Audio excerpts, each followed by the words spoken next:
Hi, my name's Nick Rogers. I'm the head of animation at Frontier Developments. Hi, I'm Rich Newbold, executive producer on Jurassic World Evolution. So tell us what you're showing here at E3 2018.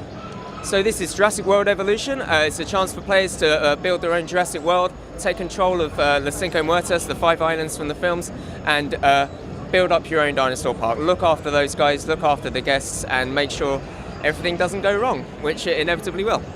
So what we're showing here is a demo of the game, but the game itself came out yesterday, Tuesday the 12th of June, so here we've got an opportunity for players to get their hands on the game, or they can do it at home and the full thing if they wanted. I got to ask about your booth. Your booth is absolutely epic. It looks like it came straight out of Universal's theme park. No, it's not come out of the theme, but we've had this built custom for us, so the big gates, and we've got the music from Universal as well, just to make it feel like you're in a Jurassic environment whilst playing the game. So I think they lent us one of their Raptors, and also there's a fantastic group, I think the Motorpool group, who lent us their Jeeps for the event as well, so we've got the authentic Jeeps out the front as well, so it's an amazing booth. I never thought we'd pull this off.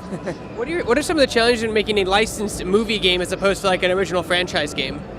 I'd say the main thing, particularly with a franchise like Jurassic, is that there's a huge emotional investment and nostalgia for this series. So if you make a game that doesn't feel right and doesn't feel like the films made you feel, it's not going to work. So, and the challenge was really making sure that everything was authentic as possible. Everything fit in with the films as well as possible. Yeah, we wanted to make a game that is authentic and scientifically accurate on the dinosaur side, but also fitted the Jurassic franchise. So the dinosaurs themselves and their sizes and the way they look are built around the Jurassic way of building dinosaurs.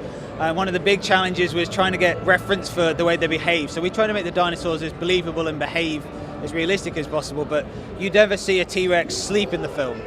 So we had to investigate how we'd do that and make it readable for the player and believable for the player. If they saw a T-Rex doing it in our game, to think that's how they'd probably expect a T-Rex to do it in the wild.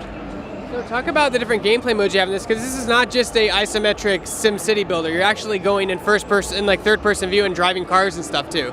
Yes, so we wanted to build a game that one of our big ethoses was to have the best dinosaurs you've ever seen in a video game. And we have a lot of experience making management simulation games. We used to make Roller Coaster Tycoon 3 a long time ago and Planet Coaster more recently. But we wanted to get the players as close as possible to these dinosaurs. They are beautiful. We put a lot of time and effort in making sure they look good. And getting in first person in the helicopters or the 4x4s was a great way to do that. So it was a good thing for us. It's great, and also you can get in and you can drive the gyrospheres around. I mean, you really get to experience the park from the perspective of the guests as well as from the perspective of the manager as well. So it's not all in the godcam, and also you've got this lovely gradient from really, really detailed management sim stuff like controlling how much you sell the food for, all the way up to getting into the helicopter yourself and tranquilizing the dinosaurs when needed. So. I'm curious, in the animation department, are you guys able to use any of the mocap or animations from the films at all, or do you use everything from scratch?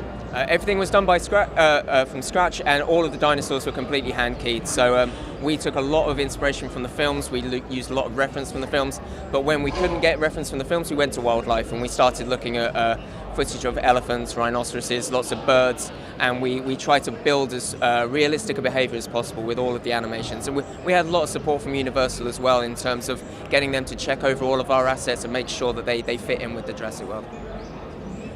Yeah, pretty much what Nick said. He's the head of animation. Nick is, his team we have a lot of experience making character animations from Connectimals, Connect Disneyland Adventures, Zoo Tycoon. We've got a lot of experience with character animation. We've used all of that technique and knowledge, and using a code base, our own engine, Cobra, that we can do techniques and middleware that we've built ourselves, and just keep rolling those improvements as we build games. And we've used a lot of that in Jurassic World.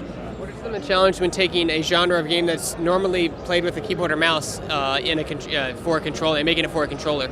So from the very beginning, we've built all the prototypes to work with the controller and the mouse and keyboard. So whether it's the management cam, so we've had Planet Coaster was a mouse and keyboard game, so we used similar technique for this. And then we did a lot of work on the gamepads to make sure that felt exactly the same. And with the first person stuff and the gyrospheres and the 4x4s, that whatever we did, we prototyped on both, and we wouldn't move forward until we're happy that both control inputs work fine. We wanted PC players to be able to choose either input, whichever one they preferred, and they can switch seamlessly at any point. They could just pick up a pad and start using that at any point. Do you guys have a favorite dinosaur, and why?